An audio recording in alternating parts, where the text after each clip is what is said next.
Good evening, folks, and welcome back once again to Indaba Africa. This is Chris. This video is about Fox the fraud. What do you mean?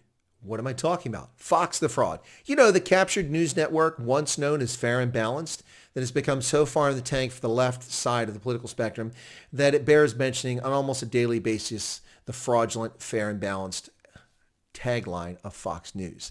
So in the latest bit of subterfuge, in the latest refusal to cover newsworthy events, Fox News today on Neil Cavuto's program, Neil Cavuto broke away from a press conference from the press secretary of the United States of America.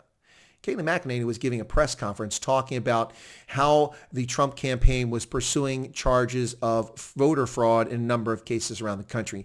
And this is what happened. Neil Cavuto, the Fox News anchor, cut away from the press briefing featuring Kayleigh McEnany. Now, he said, as she continued, now this is Business Insider, which also pushing fake news. So I'm reading you fake news from Business Insider. As she continued to push the campaign's baseless claims of election fraud. Now, how do you know they're baseless, Business Insider, if you don't bother to refute the claims? The claims were being presented in the press conference, and they're not refuting the claims. They're simply making the fraudulent claim that the campaign is making baseless. You get that?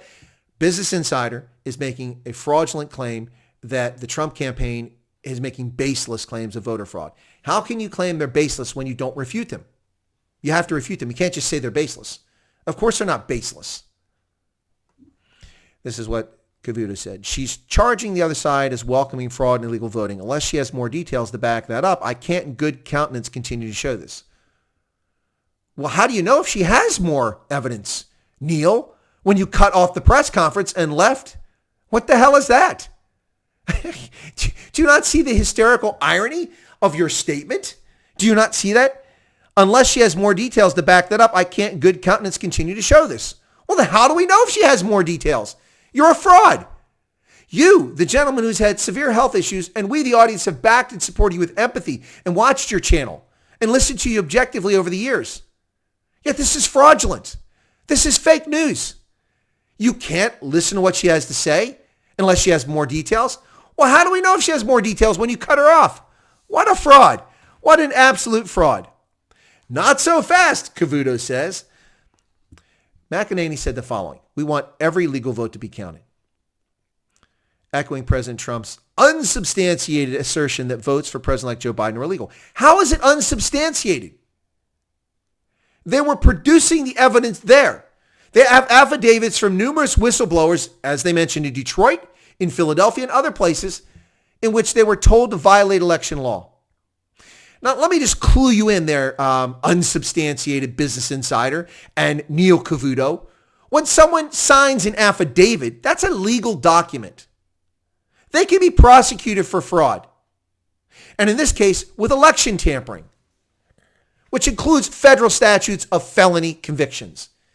So if there are numerous individuals around the country coming forward and signing affidavits who are not with the Trump campaign, who are poll workers, yet they are abhorred by the corruption and the theft of the election that they claim that they've seen. And so they've come forward and filed statements, affidavits, which are introduced into court. And you're saying unsubstantiated. Are you saying that these whistleblowers are liars? You all seem to believe in the fictional whistleblower for the Ukraine hoax, which led to the impeachment hoax. That whistleblower's identity had to be protected at all costs. You couldn't dare mention his name. But this person was not even a whistleblower under the federal statutes. Yet whistleblowers are coming forward now under genuine statutes.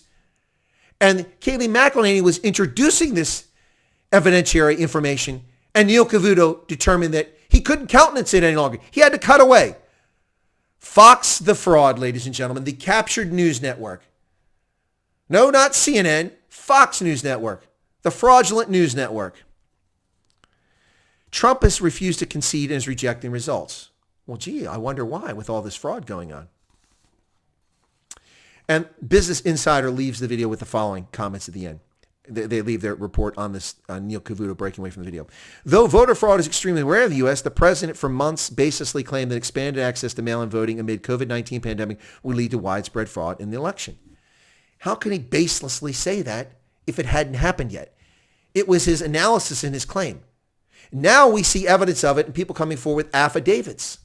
Not even talking about fictional vote counts and machines. Not even talking about the genuine fraud that was perpetrated on the voters in the Commonwealth of Pennsylvania, with the state of Pennsylvania violating its own election law by accepting ballots after the date they're authorized, by accepting ballots without a valid signature, and accepting ballots that do not have a postmark. All three of those violate the Pennsylvania statute. That alone makes the election in this state fraudulent. Fraudulent. The Trump campaign's not even talking about that. They're talking about the 859,000 ballots, which they were denied observation of by authorities in Philadelphia County and in Allegheny County, Philadelphia and Pittsburgh. 859,000 ballots that authorized poll observers were not allowed to observe. Now, it's fascinating. When poll observers go into the southern states to ensure that racists do not prevent black people from voting in the 60s, 70s, and 80s after the Voting Rights Act, they're fine. But when poll watchers want to observe election officials in this election, they're called racist thugs and right-wing operatives by the Trump campaign. That's what the media has called them. There were also poll observers from the Democratic Party and from other parties who had candidates on the ballot. What a bunch of fraud. Neil Cavuto, you should be ashamed of yourself. This statement alone is utterly ridiculous. How can you actually say this on air? She's charging the other side as welcoming fraud and illegal voting. What she said, that's your analysis, Neil, and it's fraudulent in and of itself. What she said is we want every legal vote to be counted. That's what she said. You're fake newsing it here. And then you said, unless she has more details to back that up, I can't in good countenance continue to show you this. Why? What are you afraid of, Neil Cavuto? Why is the media so interested, or why is it not interested in any potential fraud in election? It's your job as the fourth estate to actually pursue the truth, not to make fraudulent analysis. Neil Cavuto, you've proved today to be the biggest disappointment of 2020.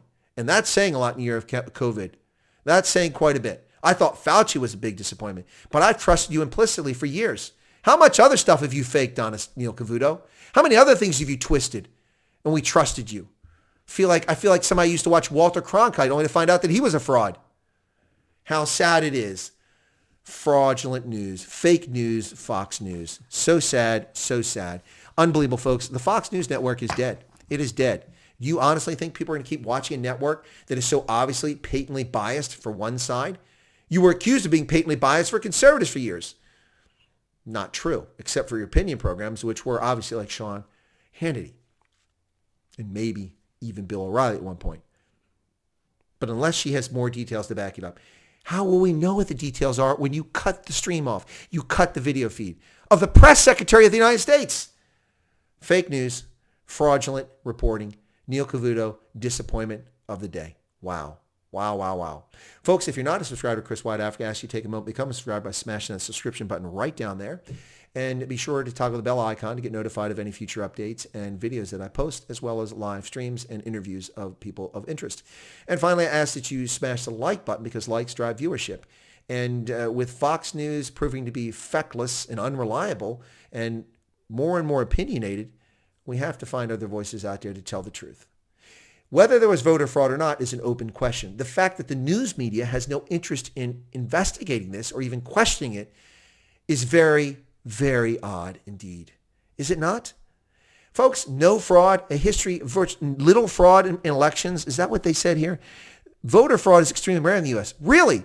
Then explain to me why a former elections board official is in prison in Philadelphia for stuffing ballot boxes in repeated elections over the past decade, gone to jail for federal voter fraud.